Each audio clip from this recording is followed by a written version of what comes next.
So hi guys, welcome to my channel. So gawa tayo ngayon ng brookies, brownies, and cookies in one. So ayan. So first off, half cup of butter na melted. Yes, melted na butter. At meron tayo ditong 1/3 cup of cocoa. So ayan, ang cocoa minelt na natin sa butter. Ito yung sekreto ng mga brownies na maganda ang top.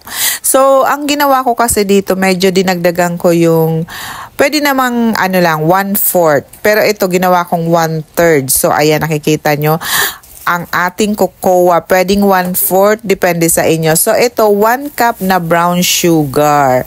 So 1 cup na brown sugar, i-melt nyo doon sa butter. So makikita nyo medyo hahaluin nyo ng mabuti. So ganyan, hanggang maano yung sugar natin, matunaw. At nagdagdag ako ng at least 1/4 of granulated sugar para naman may tamis. Alam naman natin ang brown sugar hindi gaano matamis, pero ayoko ng sobrang tamis. Kaya 1/4 lang ang nilagay ko na granulated sugar. So pwede pa kayo mag-add up to 1/2 cup. Bahala kayo. So ayan, basta yan ang aking preference. Okay? And then itong ating all-purpose flour na 1/2 cup na all-purpose flour. So ayan, hahalu-haluin natin at makikita nyo medyo sticky na siya, but don't worry kasi meron pa tayong 2 eggs na ihahalo. So ganyan muna yan. So parang matigas siyang haluin, pero pagtiyagaan nyo na, okay? So ayan, halu-haluin lang natin ng mabuti. And then ito na nga yung 2 eggs. So ayan nga, yung 2 eggs ihahalo natin, yun ang magbabalik sa pagiging malapot ng ating butter, ng ating brownie butter. So ayan, pagsabayin na natin itong 2 large eggs. So whole egg siya. So ayan, halu-haluin nyo hanggang matunaw ang sugar at maging maganda ang consistency. Papakita ko sa inyo kung paano ang tamang consistency ng ating brownies. Okay? So eto na, medyo tiyagaan nyo lang pag mix niya kasi may malapot nga siya, pero magbabalik din yan sa magandang texture or may pagka-flowy. So ayan, malapit na. Ayan, pinapakita ko sa inyo ng walang cut. So eto na, ang tagal. Medyo mahirap kasi hindi tayo gumamit ng mixer. Pwede naman kayong gumamit ng ganyan. O, tingnan nyo, diba maganda na ang texture. Ganyan dapat para sa brownies natin. And then lagyan lang natin mga 1 teaspoon of vanilla. Yung McCormick lang ang ginamit ko. So eto na. Ayan, ready na. At ngayon nga maglalagay na tayo ng ating 1/2 cup na choco chips. At ang akala ko talaga sa choco chips na binili ko is chocolate chips.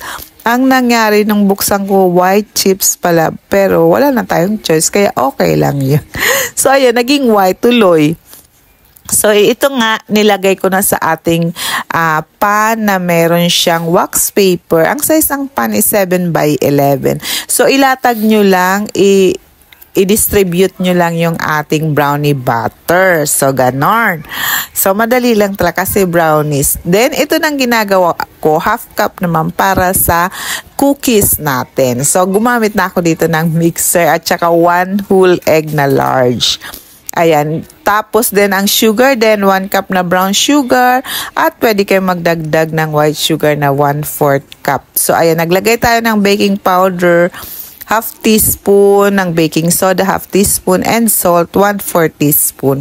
And then, naglagay din tayo ng all-purpose flour na 1 1/3. So ayan, at ito na ngang chocolate chips natin na 1 cup, which is white chocolate chips. So okay lang yun. So ito, ang paglagay natin, isasama natin doon sa ating brownies. Ayan. So ganyan. Ayan, naka-preheat ng oven natin dyan ha, 350 Fahrenheit. So ayan, dalop lang. Lalagay nyo yung parang kinutsara nyo lang, tapos i-distribute nyo lang doon sa ibabaw ng brownies. Ganun, ang bilis lang. Pero dito kasi itong brookie natin ay may maganda kasi yung parang nag-combine si brownies at si cookies. So ayan, ready na. Ilalagay na natin sa oven. Pero tatakpan muna natin ng aluminum foil. Ibibake natin ito sa 350 Fahrenheit ng 20 minutes na may takip ng aluminum foil. After 20 minutes, tatanggalin na natin. Then, another 20 minutes at ito na nga, luto na siya. Okay, so ayan ang ating brookie, ganyan. Parang nakadistribute lang. Pag kinat mo na siya, yun, makikita mo na ang kanyang parang layering. Para lang siyang Revel bar. So, ito na nga, kinakat na natin. Tignan nyo. Parang ang sarap niya talaga. O, ayan. Diba? Sa ilalim ang brownies at ang cookies naman ay nasa ibabaw. Kaya naging brookies.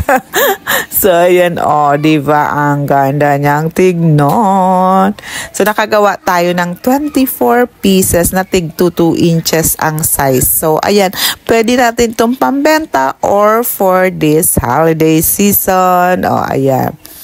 So, ayan. Ito pamimigay ito sa office ng aking anak. At binalot ko nga siya ng wax paper na may design. So, ganyan na lang ang pagkabalot ko. So, ganyan. Binalot ko siya isa-isa para i-distribute. Para siyang food for the gods. Ganon. Ayan, ready nang ipamigay. So, advance Merry Christmas po sa inyong lahat dyan. Baka naman, ang di pa nakasubscribe, mag-taste na. So, ito ng lola nyo, mag-taste test na tayo. Ayan. Siyempre, susubukan at iti-taste natin kung ano ang lasa. Ayan, pinakita ko pa sa inyo, ino-open ko ng aking nakabalot sa wax paper. So, ayan, ganyan siya, pero maliit lang yan, guys. So, ayan, nawakan ko. Naputol kasi medyo mainit pa siya. Mainit pa yan kasi kaluluto lang. So, ayan, super yummy siya. Para sa akin kasi parang may pait ng cake ang brownies. Ayan, yung tamis naman ng cookies is nag-complement. So, ayan nga. Kung hindi ka pa nakapag-subscribe, pa-subscribe naman. Pa-like at i-click nyo ang bell para lagi kayong updated sa ating mga bagong videos. Advance Merry Christmas sa inyong lahat! So, ayan, malapit na. Alam ko busy kayo. Ang lola nyo ay ito, chill lang. So, ayan, thank you so much sa mga support natin dyan. Pa-support. Maraming salamat. And see you again soon. Bye-bye!